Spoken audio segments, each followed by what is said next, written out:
Frederick Kemp, author of Divorcing the Dictator, America's Bungled Affair with Noriega.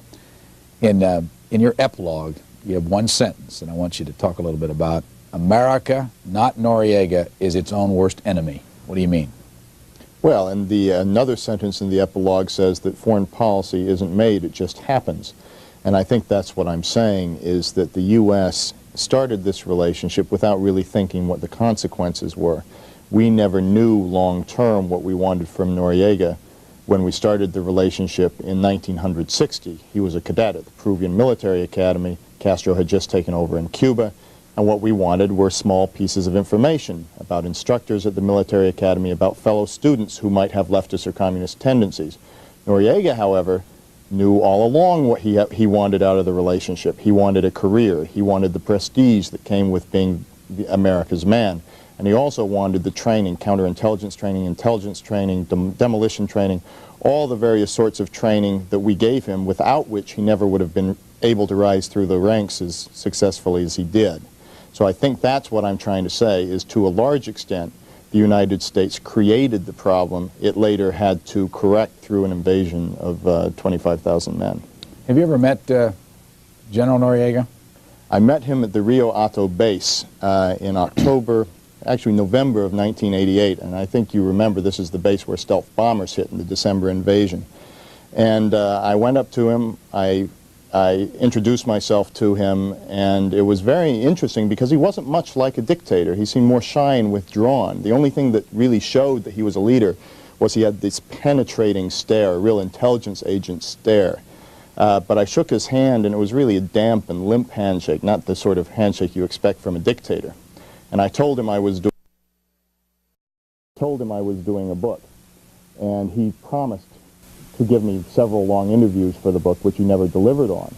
That said, he did make available to me a lot of his high school friends, Peruvian Military Academy friends, political allies. And that was quite helpful because through them I got into Noriega's circle. And I think that's one of the things that sets this book apart, is not only do I have a lot about the opposition and history, but I also got inside of Noriega's circle and found out a little bit more about what made him tick. There's a note back in the back, and you have each chapter delineated, and you have special notes that better explain what's behind the chapter. And I want to ask you about this. Gathering the details of Noriega's early life presented one of the more difficult reporting projects for this book, involving interviews with family members and former childhood friends who primarily spoke anonymously because of fears of retribution from General Noriega, who endeavored to keep information about his early life secret. Those willing to speak on the record are quoted. This account includes many new details that haven't before been made public. Right, right. Noriega is not proud of his childhood. Now, Omar Torrijos, the dictator that preceded Noriega, was very proud of his humble upbringing, was very proud that his parents were school teachers in a small town in Panama. But Noriega's mother, I was told she died when he was age 5. She was a domestic servant for his father, who never accepted him until Noriega was age 11 or 12. And he didn't grow up as the poorest person in Panama, but he was poor. He was adopted by a godmother, and the godmother actually was a very kind godmother. And so he had a mean streets upbringing, obviously, but he had a godmother who loved him, who dressed him very well, who groomed him very neatly. I met one of his school friends, a man named Hector Manfredo, who was his best friend when Noriega was age 7. And you see, these are the types of stories that really, I thought, enriched my understanding of Noriega. To talk to someone who was his best friend when he was age 7. I said to Hector Manfredo, well, what drew you together? And he said, well, it was a shared introversion. Neither one of us liked to talk much, and we could sit silently in the back of the room. I said, well, did you play games? What did you do? Was he athletic? And he said, no, even then, he wasn't a games player. He was a serious man, and he just liked to watch other people. So already at age 7, you could see shades of the intelligence agent who would come. And I think of Noriega more in terms of being an intelligence agent than a dictator, because that's what he did longest, and that's what he did best. He was never very good as a dictator. He didn't have the charisma. He didn't have an ideology. Most dictators have an ideology. When was the first time you ever went to Panama? I went to Panama already in 1985, 1986, covering stories on the Contras, the Sandinistas, going to the Southern Command there and visiting sources. And that's when I first got interested because, of course, at that time you had a stolen election that the U.S. endorsed, even knowing it was stolen. George Shultz traveled to the inauguration of the president that was elected at that time, actually a very good and honest man, Nicholas Ardito Barletta. But in his briefing book going to the inauguration was a cable that outlined how the election was stolen. And I went at that time, and I became intrigued already with the country. But the book and this hard work on the book started in the fall of 1988. You speak Spanish? I speak some Spanish, enough to get by here and there, but in Panama, curiously enough, it's not the same must that it is in other Latin American countries. The history of Panama is so tied into the United States that it probably is the only Latin American country in that entire region where one can actually do a good job of reporting without a fluent knowledge of Spanish. In the acknowledgments to begin the book, you thank Norm Pearlstein, the managing editor of the Wall Street Journal, for his support. But then you say, I am deeply grateful for his willingness to humor my curious passion. When did you get a curious passion for Panama? Well, some people say it's a perverse obsession, but I think when I first got fascinated, I was diplomatic correspondent of the Wall Street Journal. And as diplomatic correspondent, you look to learn how American foreign policy is made or not made. And for me, I was attracted to the Panama book for two reasons. First of all, I thought this was an excellent model through which one could study how bureaucracies work and really don't work, and how American foreign policy is made. The fact that there are many forces at work, and it's not national will, but it's bureaucratic momentum, it's individual ambitions, it's compromise, and this is the way it's made. And I thought the Panama story was a very good model to show that. And not only that, you had this fascinating character of Noriega. So I thought the book was a good way of telling a serious foreign policy story, but almost in a novelistic way to bring in a general reader that normally wouldn't read a foreign policy book. When was this book originally supposed to be published? I had finished the book in December, and we were going to go through a long period of editing, galleys, all of this business, and the book would have come out in June. And I heard word from a source of mine. I'd gone off to celebrate finishing the book in Aspen, and a source of mine called me in Aspen and said, you better end your ski holiday and get yourself to Panama. And this was a very good source, and so I prepared to move myself to Panama. When was this? This was, I actually arrived in Panama 2 days after the invasion, coming up the road from Costa Rica, driving up from Costa Rica in a school bus. We rented a school bus because we figured it was less likely the school bus would be fired upon going to Panama City. I and another journalist. And I used that opportunity to write an extra 2 chapters, the first chapter and the last chapter of the book. So everything was finished in December, and we added a first chapter and a last chapter. I was very lucky because one of my better friends during this period of reporting was the nuncio. I spent a great deal of time talking to him. And when Noriega ended up in the Nunciatura, it was a bit of a godsend for my own book because I was able to get a very good feel for what life was like for Noriega in the Nunciatura, and there's a chapter written about that. What is a nuncio? I'm sorry, the papal nuncio is the Vatican's ambassador to Panama. And when Noriega went on the run, and was on the run for 4 days, 5 days after the invasion, 4 days after the invasion, it turned out that was where he sought refuge in the end. I have a copy of a book that you no doubt have seen. This is John Dingus's book, Our Man in Panama. The only reason I show it on this program is to ask you whether or not this has helped or hurt you as John Dingus comes out with a book on Panama at the same time, and when you read a lot of the reviews, the two of you are reviewed together. Right. I think it helps and it hurts. I think it's a good book. It doesn't cover as broad of a territory as mine does. And because of that, to have 2 serious books on a historical moment, I think is a good thing for society. Now, for my own book, obviously, I wish that my book were the only one that people had to buy. But that being said, it also focuses more interest in the subject more broadly. It brings more people into the bookstore asking for a book about Noriega. And so I think that obviously in overall sales, perhaps I'm a little bit hurt, but I don't think that society is hurt through it, since I think both books are credible and decent books. Did you know while you were writing your book that John Dingus of National Public Radio was doing his? Yes, I did. You crossed paths? We crossed paths here and there, but John worked very much from public record, and also the history that I have in my book he goes into as well. But in the last 2 years, he hasn't been much in Panama, so I did not run across him there. He does not go so much into the current events of the last 2 years as I do. One of the criticisms you read in the some of the reviews is that your book, one of the things that we talked about briefly is that they may have tried to put it out too fast because of the invasion, and you're saying basically that wasn't the case. They just moved the press run up. Yeah, that isn't the case at all. Done.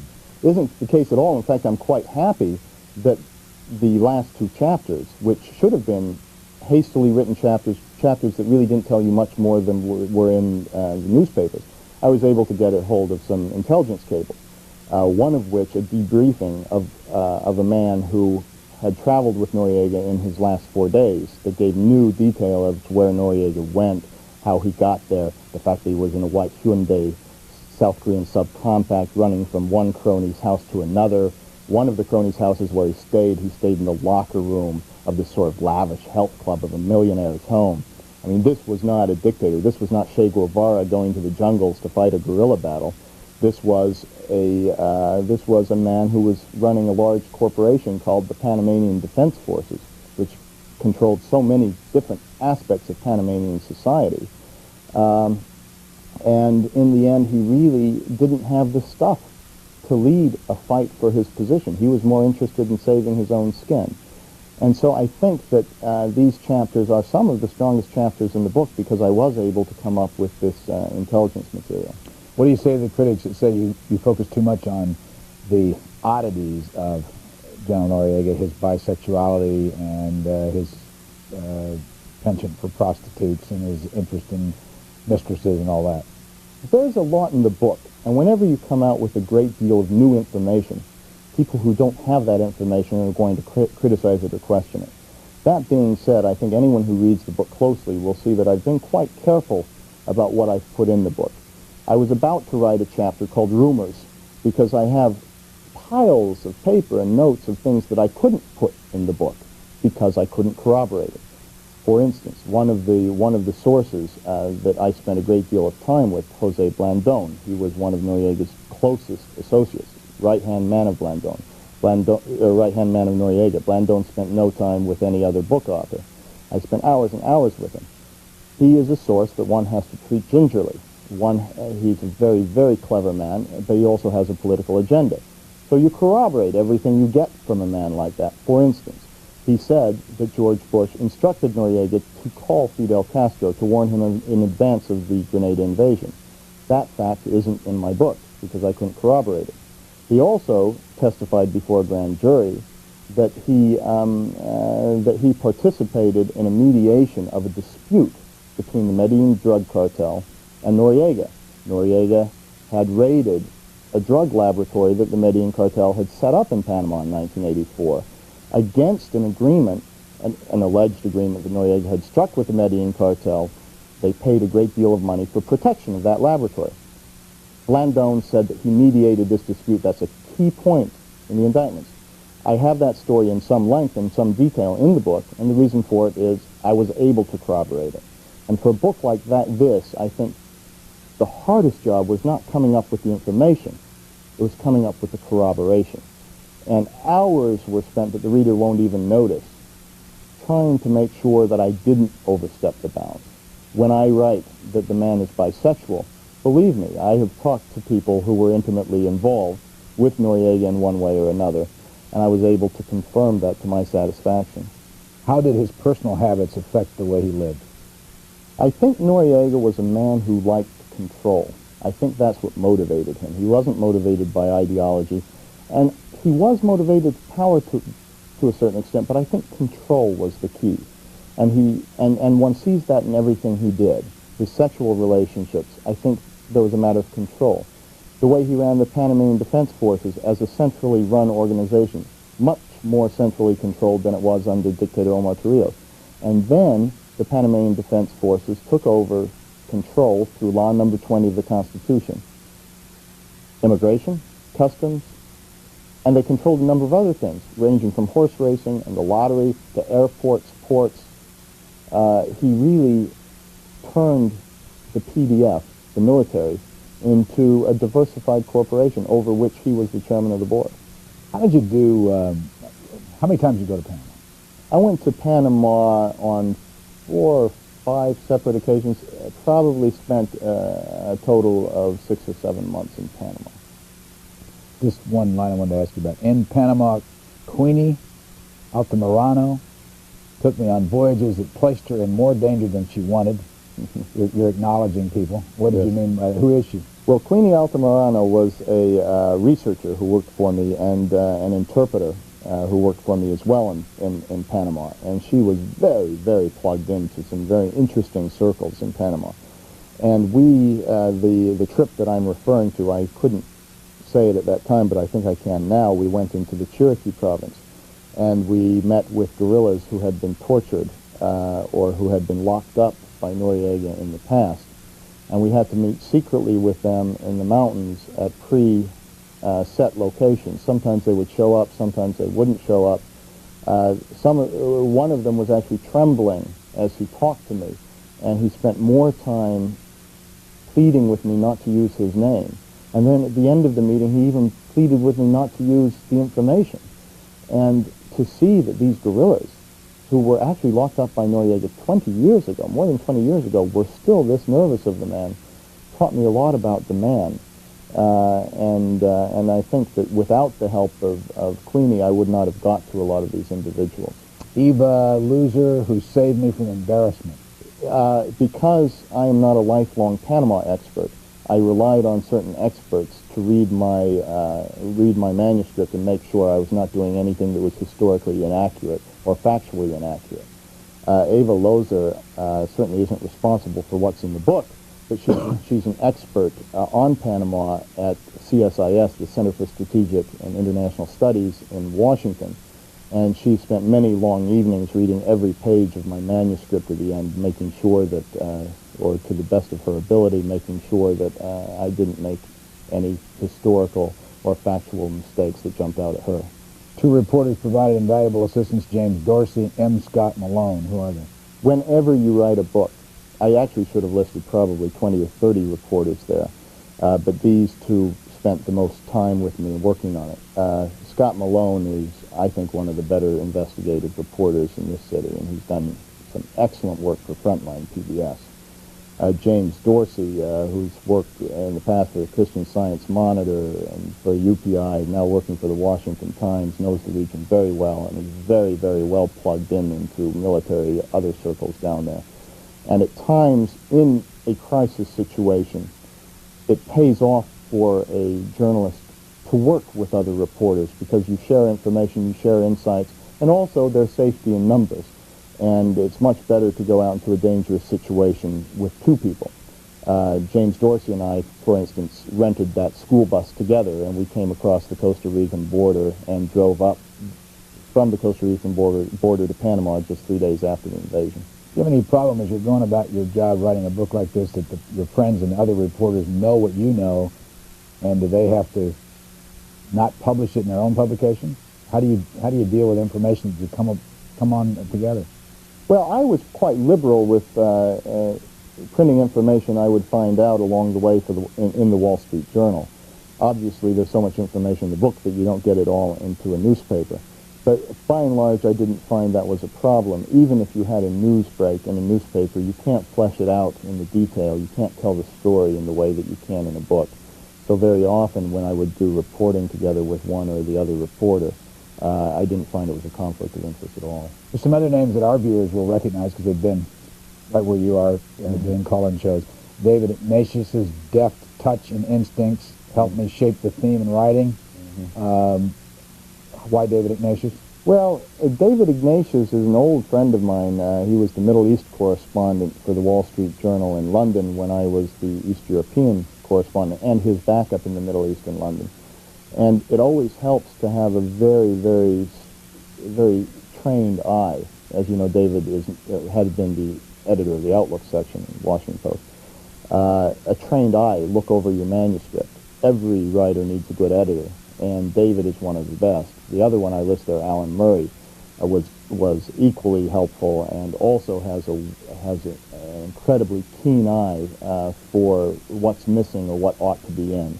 And again, I turn to these people because in doing a book of this size, you really need the help that you can get from the cleverest and the smartest editors that you have, and they very often will point you in a direction or suggest a means of telling a story that you might not have fallen upon yourself. Let me go to chapter 17, because it seemed to be a good place to talk about, it's way into the middle of the book, and there's so much that we're not going to cover here, but it seemed to be a good place to talk about our own government and what happens inside. But first I want to ask you, and the name comes up first page of this chapter, who Michael Harari is. Michael Harari is a very interesting character. He was head of, I think it was called Special Operations in the Mossad, and after the... In Israel. Right, in Israel. He's an Israeli Mossad agent and was on his way up to the top of the organization. And then he led the teams after the massacre at the Munich Olympics, not massacre, but the killing of Israeli athletes at the Munich Olympics. He led the team that was to hunt down the Palestinian terrorists. Unfortunately, in Norway, he killed a Moroccan waiter instead of a Palestinian terrorist. It was a great embarrassment to the Mossad and to the Israeli government. He was able to get away from that, but it harmed his career. He was sent off to Mexico to be station chief for the Mossad. Somewhere in this period, he got to know the dictator Omar Torrijos. Omar Torrijos' wife was Jewish. At one point, Michael Harari intervened because Torrijos' wife's father was not very happy with the fact that she was married to this Panamanian dictator, who was, of course, not Jewish. And Michael Harari did some brokering and it was a personal favor to Torrijos, and Torrijos was very touched. Apparently, this started a close relationship. Noriega was the intelligence chief under this dictator. Michael Harari, being a Mossad man, of course, worked very closely with him. And this relationship, again, this is one of the things in the book where I don't write nearly as much as I was told, simply because I couldn't corroborate a lot of it. But one does know that Harari was very close to Noriega, that Noriega trusted few Panamanians, and that he did trust Harari. He trusted him with certain domestic political missions, carrying messages to certain politicians. And apparently he trusted him also in matters regarding regarding arms trade. Although I wasn't able to confirm this with documents, the Panamanian government is said to have provided end-user certificates for the Israelis when they want to provide arms to certain parts of the world where they can't get the end-user certificate. What's an end-user certificate? End-user certificates, if you want to buy weapons from a government. There are certain governments that aren't allowed to buy weapons during an embargo. For instance, Iran, during the war with Iraq, was not allowed to buy weapons from many different countries in the world. So Panama would provide an end-user certificate. In other words, Panama would be buying the weapons, but they would never go to Panama. They would go to Iran.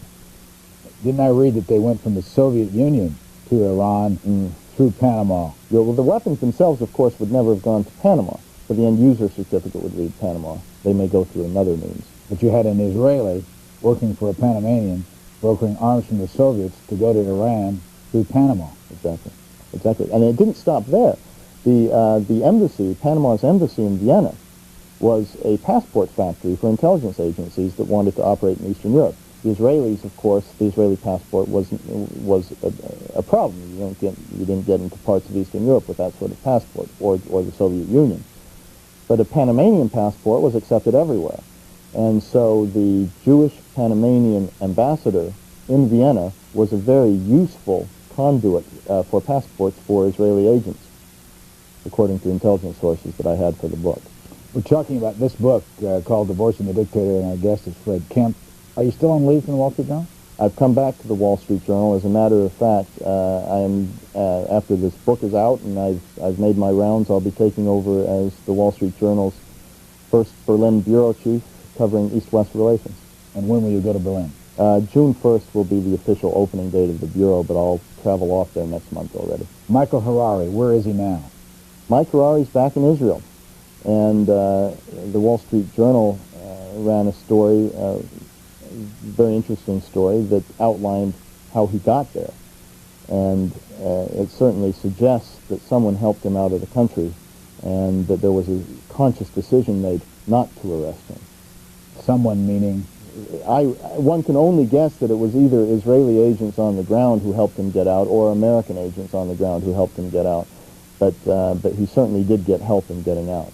Let me ask a question for the many viewers that have called about this over the last couple of months. Michael Harari, an Israeli former Mossad agent, was he there in Panama on behalf of the Israeli government? That's a very good question, and I don't think I have a satisfactory answer. All I know is Mossad agents, when they retire, do go into their own private businesses. Harari obviously did have private businesses in Panama.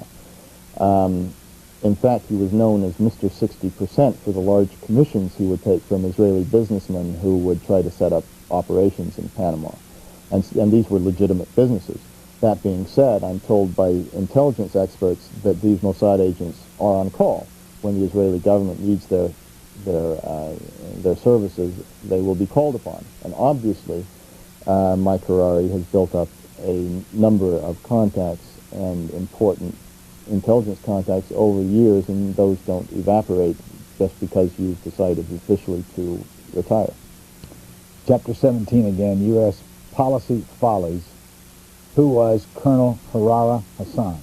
Well, Colonel Harara Hassan was the chief of security for Omar Torrijos, the dictator Omar Torrijos.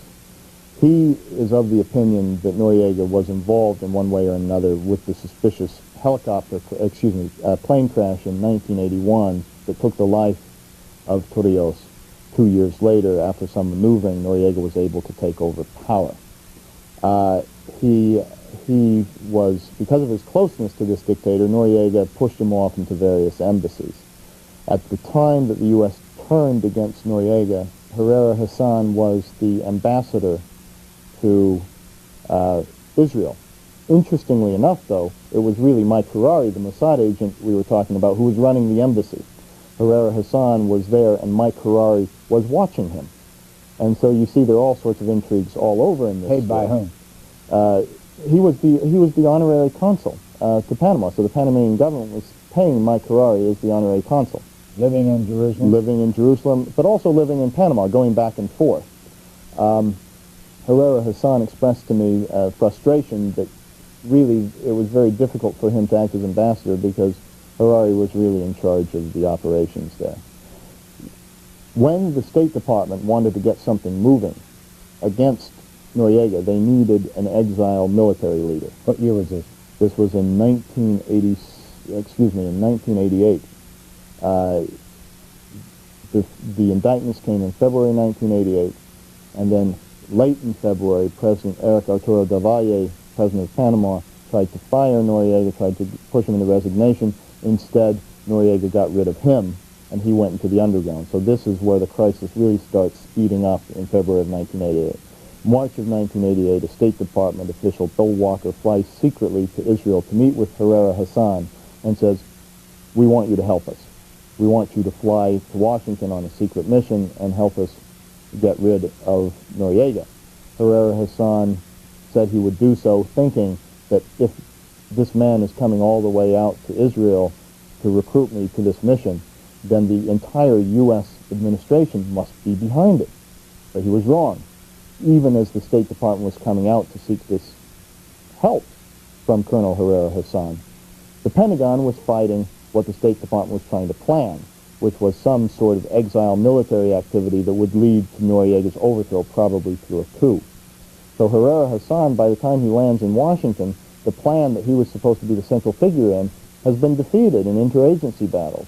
And so he becomes the first victim of American foreign policy battles because he was left out to dry. one little fact I want to ask you about.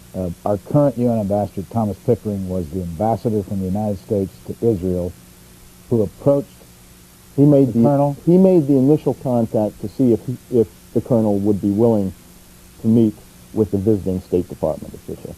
How do you keep track of all this? Lots of papers, lots of documents, lots of interviews, and lots of double-checking with the sources. I had this whole story, for instance, in this story, I had this whole story from a series of sources, and I took it to Herrera Hassan, and then I asked him to tell me his story without telling him the details that were in my story. And his story matched my story detail by detail. When you get two completely different sources corroborating the same story without them knowing what you've learned from the other, then you're pretty confident of your story. At some point in this chapter, I remember you writing that the colonel, the ambassador from Panama to Israel, approached from the U.S.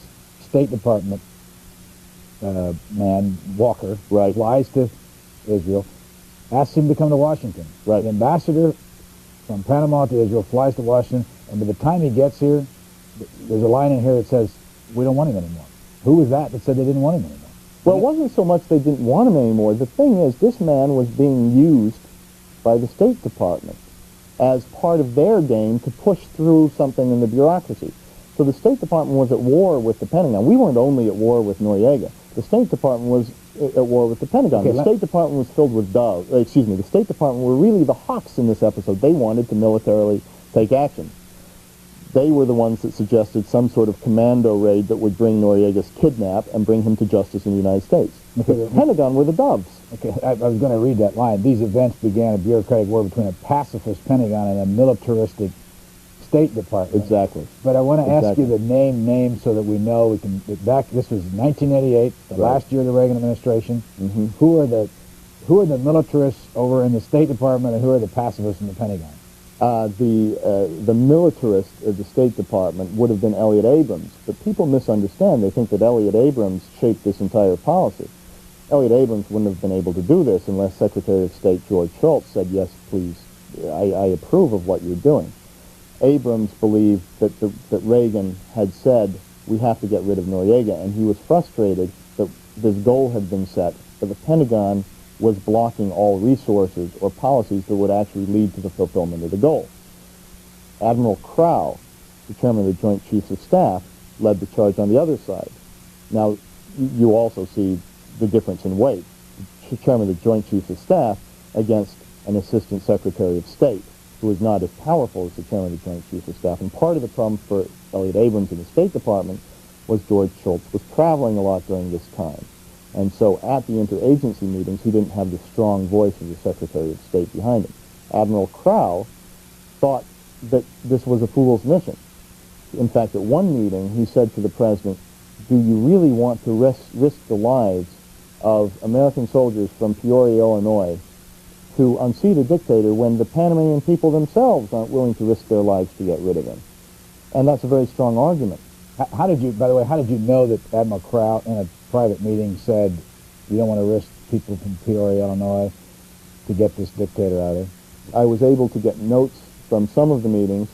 In other cases, I had sources tell me what was said, and then I would take that account of the meeting to the other side. In other words, to Admiral Crowe's people, or people close enough to Admiral Crowe, or people in the Pentagon who had been involved in meetings in one way or another, and I would check the account, and they would either say, "Yes, that's true," "No, that's not true," but that's the way I would play it out. Were you suggesting, though, that Admiral Crowe said Peoria, Illinois, because President Reagan was originally from a small town near there? Well, I then say that he knew how to speak Reagan's language, and then I point out that Reagan was from, what was it, Tampico,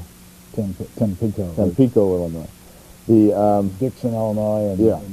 in that area. Yeah. Exactly, in the Dixon, Illinois areas, and I'm not sure if Crowe picked the city for that reason, but he certainly picked the way of saying this because he knew this was the way to appeal to the president. But there's another very interesting point in this, and that is for a president of the United States to take military action when his military officers are telling him it's foolhardy is a very, very difficult thing to do because he trusts his military advisors. Why? because they are the ones who know the cost. They are the ones who know what's logistically possible. And so to have Secretary Schultz or Elliott Abrams say, these people aren't telling you the truth, well, or these people are exaggerating the cost or the danger, because the Pentagon was saying, if we take this action, you're going to have hostage-taking. There are 40 to 50,000 Americans living in Panama. You would have massive hostage-taking, they argued. And a hostage-taking situation probably scares the president more than anything else. You see how much problem we're still having with hostage-taking. And I think the real change, obviously there are many changes between the Reagan administration and the Bush administration, but the real change in December of 1989, when the invasion took place, was the National Security Advisor Colin Powell said to the president, yes, I go along with this plan, and we actually have a workable plan that we can carry out that I think will do the trick. When he became chairman of the Joint Chiefs of Staff under George Bush. Exactly. When Colin Powell took over for Admiral Crowe as chairman of the Joint Chiefs of Staff. This gets awfully complicated. Let's go back to it in 1988, because it's an exercise in understanding how our own government operates internally. Mm-hmm. President Reagan is sitting there waiting for suggestions from the State Department and his Pentagon. Right. Admiral Crowe, who has a PhD in political science from Stanford, that's right, says, don't use military force to go in and get this little dictator. Elliott Abrams is pushing for a military force to excise him from that country. And his Harvard Law degree. And his Harvard Law degree. So you have this battle of intellects, and very different men. Difference in age? A difference in age. Crowe had led commands. He was much more of a down-to-earth speaker. I mean, he would sometimes hide his intellect behind this sort of aw-shucks exterior, which was very effective in interagency battles. Now, the actual person who was versus Elliott Abrams in the interagency meetings wasn't Crowe himself. It was Vice Admiral Jonathan Howe.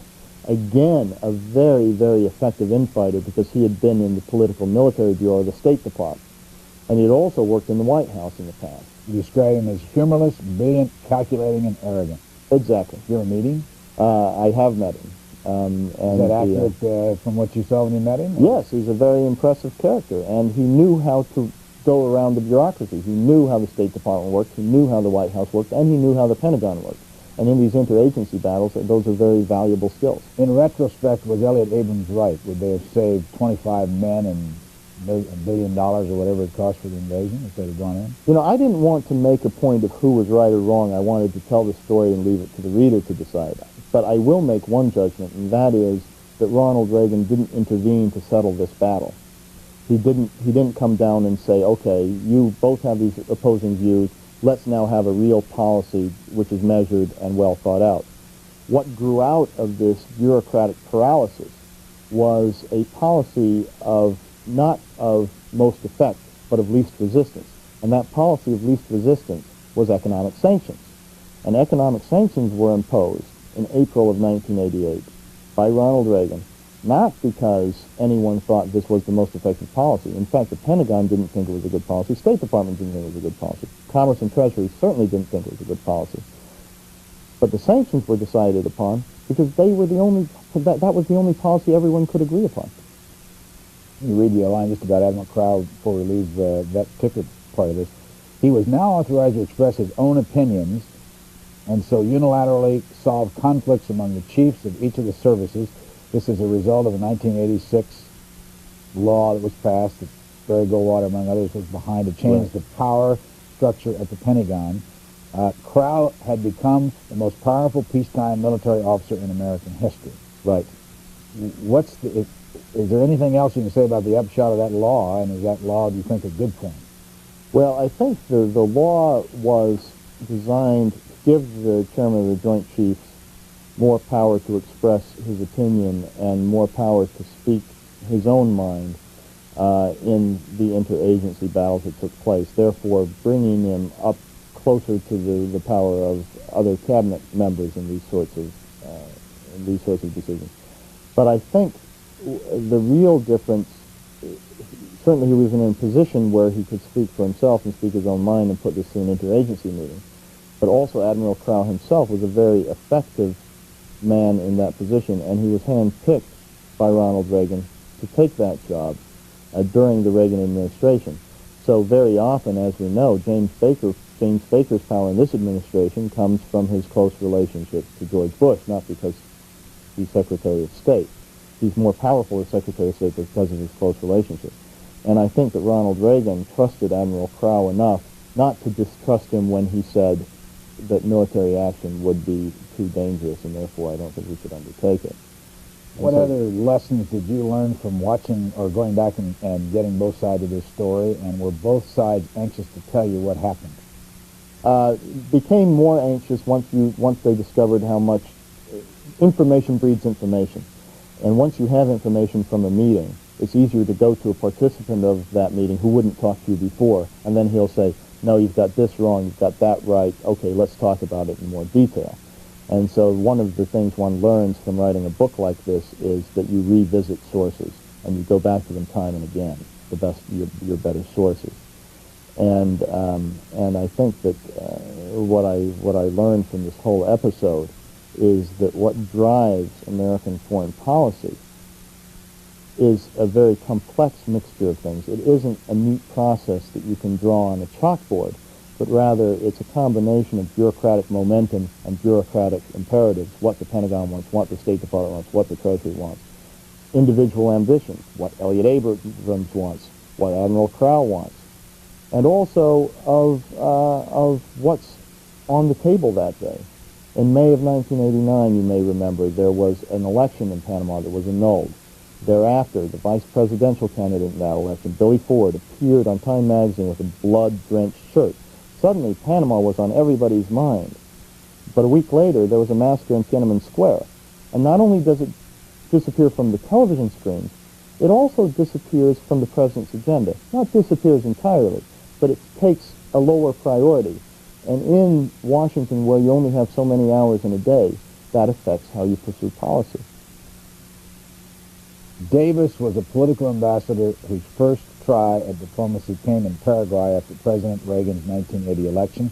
He came to Panama in 1986 after his wife had died in a plane crash, and Panama's crisis cut his time of mourning short, thrusting him into onto the unforgiving stage. Who was Davis? Arthur Davis was the ambassador to Panama during this crisis, and a very kind-hearted man, a man who cared a great deal about human rights, and a man who was very emotional in his support for the opposition in Panama and in his opposition to General Noriega. This is in the same chapter where we're talking about government structure here, chapter 17. The embassy's press section went to lengths to keep their ambassador out of the public limelight because of his inarticulate, shoot-from-the-hip approach to sensitive diplomatic matters. I took some strain in getting my interviews with Ambassador Davis, simply because the press section of the embassy, Ambassador Davis is not a trained diplomat. He's not a person who talks in diplomatic niceties. He's a supermarket developer from Colorado whose main claim to the Reagan administration was the fact that he was a friend of Joseph and Holly Coors in Colorado. And he was very effective at times as an ambassador, but because of the way he would drive after things with emotion. But the diplomats around him were afraid to let him too loose because he would also say foolish things. He wasn't diplomatic enough. He wasn't an operator in the sense that one might have needed an operator. Now you have Dean Hinton as ambassador to Panama. He's a much different sort of ambassador. Here's a man who has been ambassador to Pakistan, helping to run the Afghan war, ambassador to Costa Rica, ambassador to El Salvador. This is a diplomatic heavyweight they've now put in Panama. And I think part of the reason they put this diplomatic heavyweight in Panama is that Arthur Davis was considered not a weighty enough figure for this time of history in Panama. And he was the ambassador from the United States to Panama in 1988. How important is that ambassador in this mix?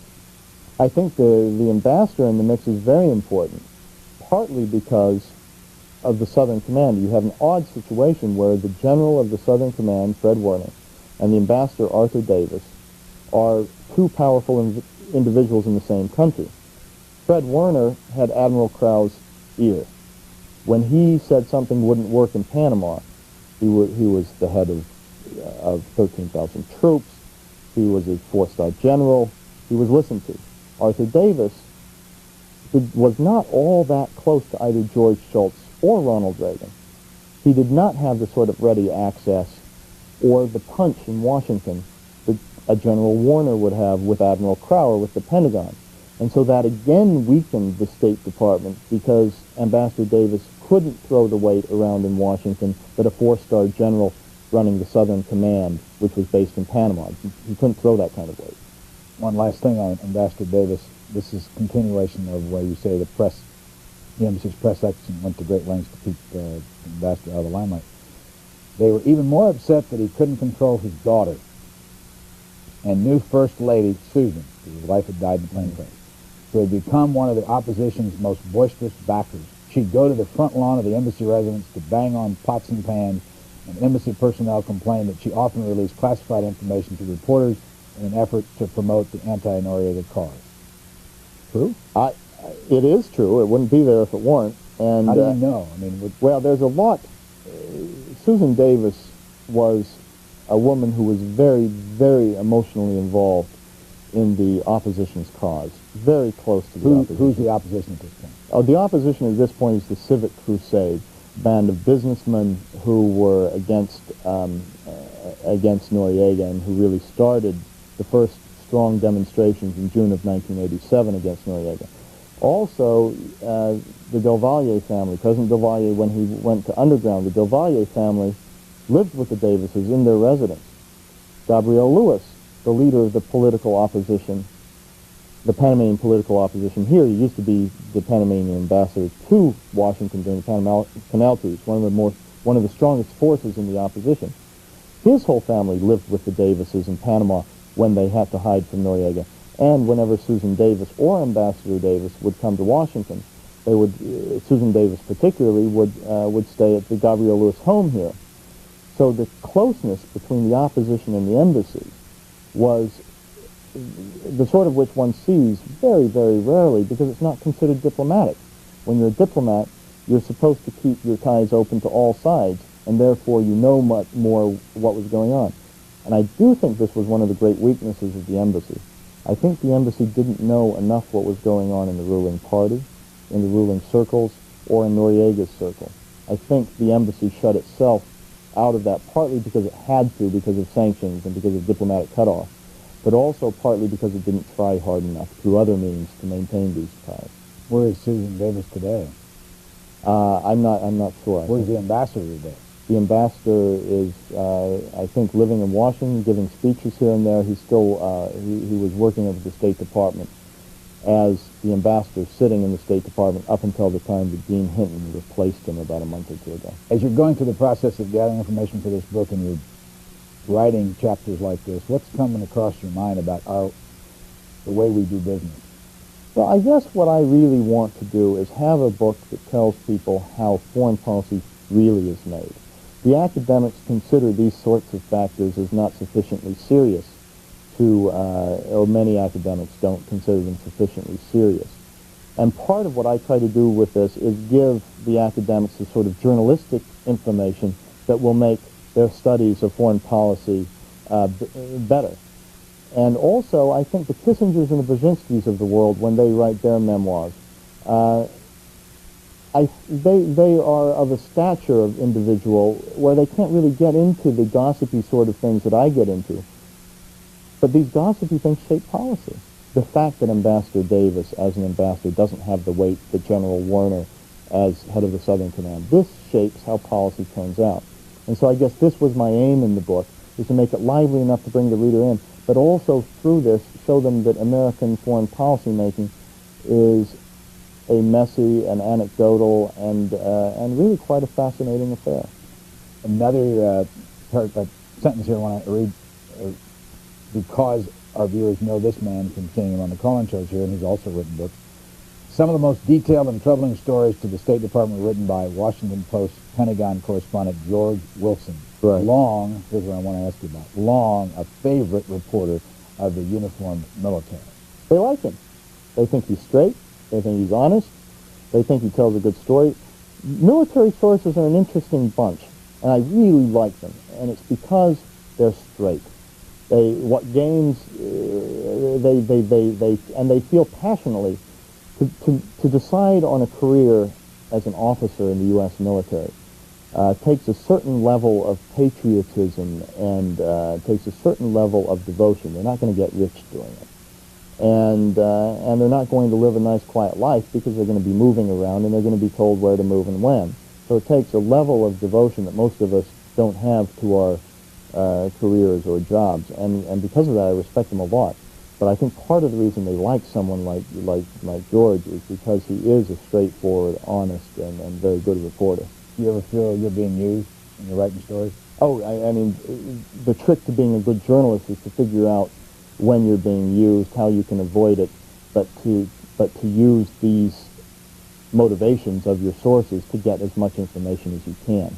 This is what the book looks like. It's called Divorcing the Dictator, and our guest is Fred Kemp, who writes for the Wall Street Journal, soon to go to Berlin, and their Berlin bureau there. And unfortunately, we're running out of time, and I've got a lot to ask you about. Is writing a book tough?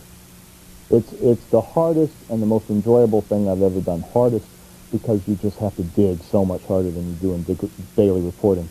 Most enjoyable because it's so rewarding at the end that you really got so much of the story. Where did you write it?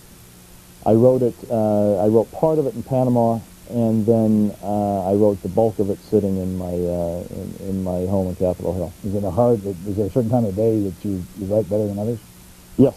I write best from about 6 in the morning to 10 in the morning, and I write and from about 7 until 11 at night, 7 p.m. till 11 at night. Where did you get your first interest in writing for a living?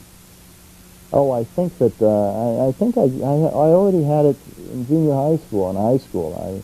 I just so much enjoyed writing about things that I saw and reading authors that I enjoyed. And where'd you grow up? I grew up in Salt Lake City, Utah.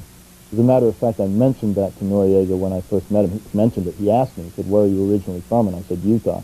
And he said, "Oh, yes, the Mormons. They have many intelligence agents." Where'd you go to school? I went to the University of Utah undergraduate and then to the Graduate School of Journalism at Columbia, where I was also a member of the International Fellows Program at the School of International Affairs. And you wrote some for Newsweek? Yes, I wrote for 2 years for Newsweek out of the Bonn Bureau, covering Germany and Eastern Europe. You thank Ken Edelman in the acknowledgments. How come? Well, Ken Edelman, I think, is a very savvy political analyst, and his institute, the Institute for Contemporary Studies, made available to me an office to work out of in the beginning months of the book, and a secretary to use to help me with phone calls, etc. We haven't got much time to talk about this. George Bush. This chapter we just talked about, chapter 17, goes into chapter 18, the missed opportunity. What was that? The missed opportunity, I think, were the negotiations of May of 1988. Reagan was making a deal to trade Noriega's resignation for the dropping of the indictments. Reagan thought it was a good deal, and it was almost completely done. And then George Bush chose to oppose Reagan on this deal. The first time that George Bush stood out publicly against Ronald Reagan on a major foreign policy question. And I think the book goes into some detail to outline how that decision was made, how the pressure of the campaign, the presidential campaign, pushed Bush into opposition to Ronald Reagan, and how ultimately these pressures from the Bush campaign and also from other politicians closed the space on this deal and forced the U.S. to give Noriega an ultimatum, 24-hour ultimatum, to either sign the deal or everything would be off the table. And so I guess, we can't go into all that detail now, but I think the bottom line is that these negotiations were cut off before one really knew whether Noriega was going to go through with it or not. Noriega was begging to sign the documents, deposit them with the papal nuncio. He only wanted a little time to clear it up with his military officers and to get the backing domestically. One doesn't know whether he would have ever been able to do that. One doesn't know whether he would have pulled the rug out from under in the end, but we will never know because we pulled the rug out from under the negotiations, and it was more for domestic policy considerations, the interests of the Bush for President campaign, than it was because of national security considerations. What do you say to the conspiracy theorists about the George Bush-Noriega connection and the difficulties that might come out of the trial? as for George Bush himself, I was unable to find any smoking gun, and I very much doubt that it exists.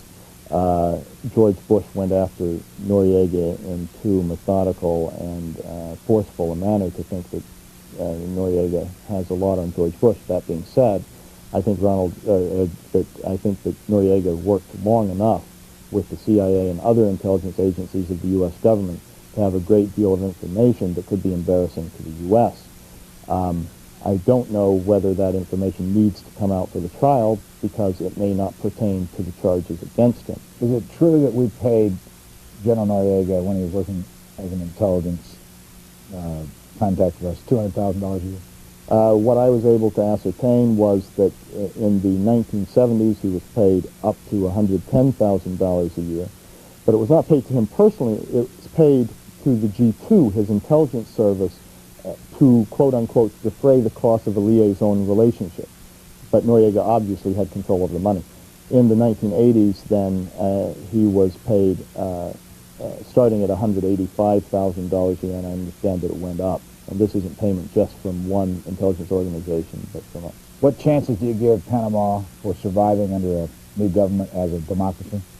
I think the real trick is whether this leadership, which is a white sort of oligarchic leadership, whether this leadership will be clever enough to reach out to the poorer sectors of Panama and to help lift their living standards and to be popular.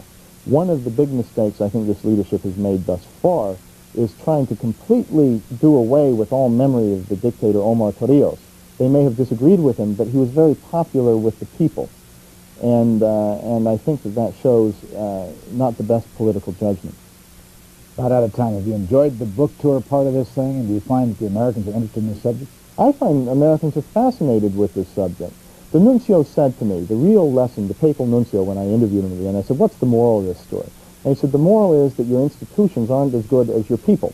And when the people found out what Noriega was, they wouldn't any longer allow their politicians to maintain the relationship they were maintaining. And I think when you go around the country, you see that people are shocked with the sort of relationship we had with this man, with the details of how long it had gone on, and almost a little bit embarrassed that they didn't know about it earlier. Anybody upset with what you wrote about them in the book that you've heard from?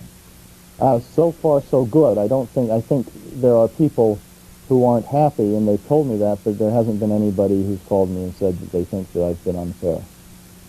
Our guest for the last hour has been Fred Kemp, and the book is called Divorcing the Dictator, put out by Putnam, cost $24.95. Thank you for joining us. Thank you very much. But I shook his hand, and it was really a damp and limp handshake, not the sort of handshake you expect from a dictator. And I told him I was doing a book, and he promised to give me several long interviews for the book, which he never delivered on.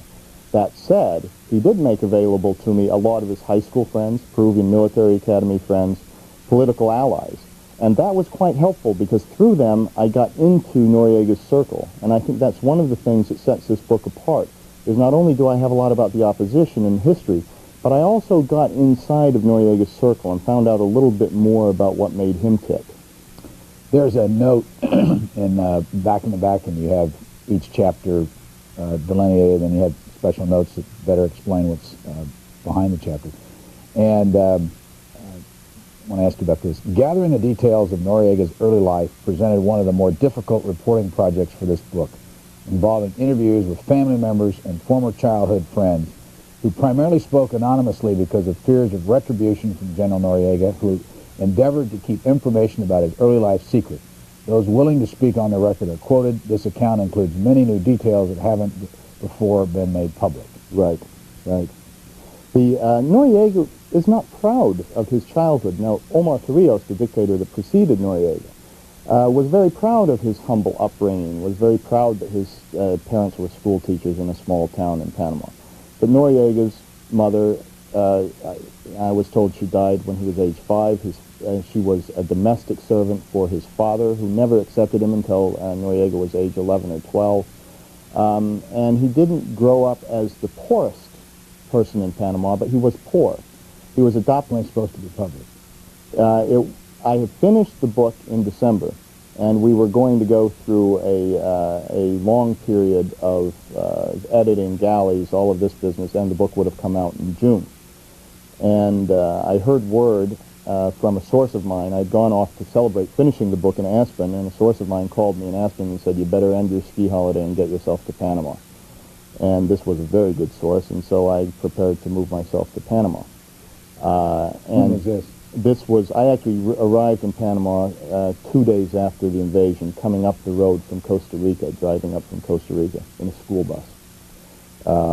We rented a school bus because we figured it was less likely that a school bus would be fired upon going to Panama City. I and another journalist. And I used that opportunity to write an extra 2 chapters, the first chapter and the last chapter of the book. So everything was finished in December, and we added a first chapter and a last chapter. I was very lucky because one of my better friends during this period of reporting was the nuncio. I spent a great deal of time talking to him. And when Noriega ended up in the Nunciatura, it was a bit of a godsend for my own book because I was able to get a very good feel for what life was like for Noriega in the Nunciatura, and there's a chapter written about that. What is a nuncio? I'm sorry, the papal nuncio is the Vatican's ambassador to Panama. And when Noriega went on the run, and he was on the run for 4 days, 5 days after the invasion, 4 days after the invasion, it turned out that that was where he sought refuge in the end. I have a copy of a book that you no doubt have seen. This is John Dingus's book, Our Man in Panama. The only reason I show it on this program is by a godmother. And the godmother actually was a very kind godmother.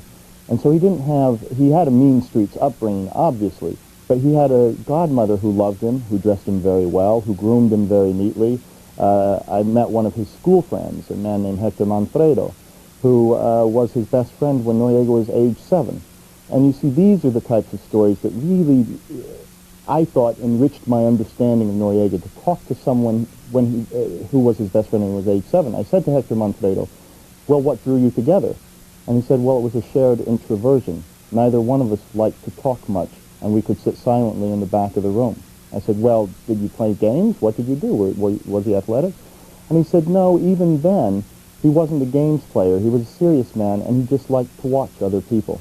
So already at age 7, you could see shades of the intelligence agent who would come.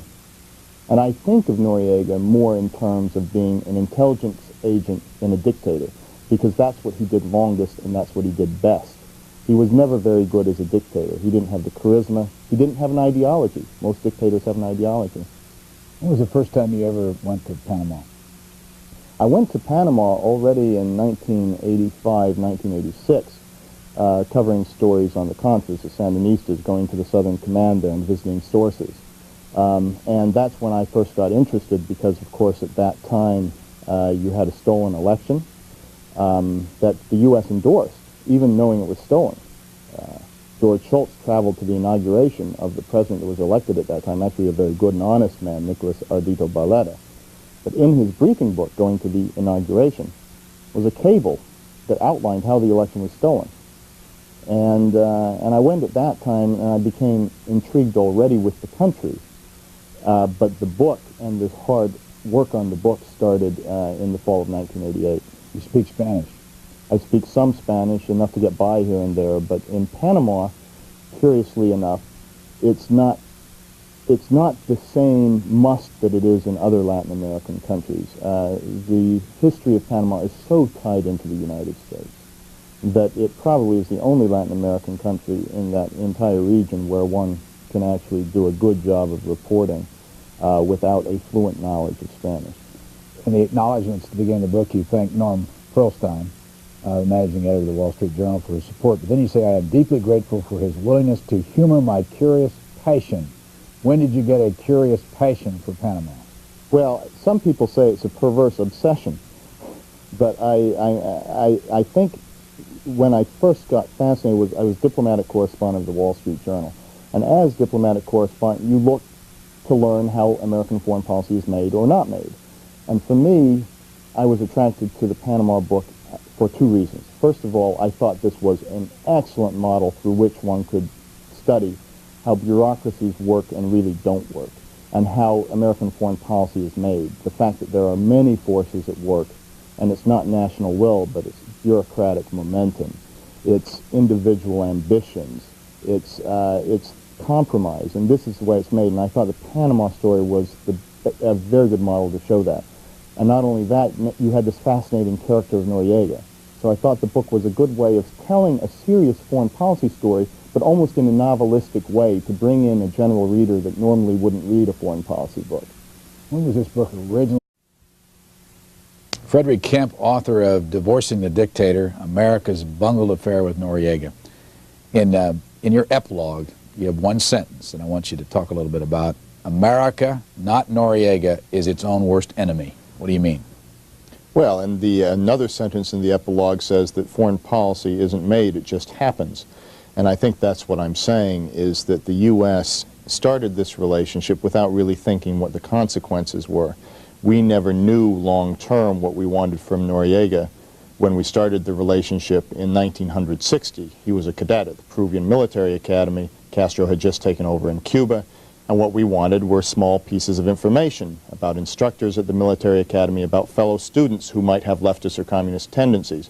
Noriega, however, knew all along what he wanted out of the relationship. He wanted a career. He wanted the prestige that came with being America's man.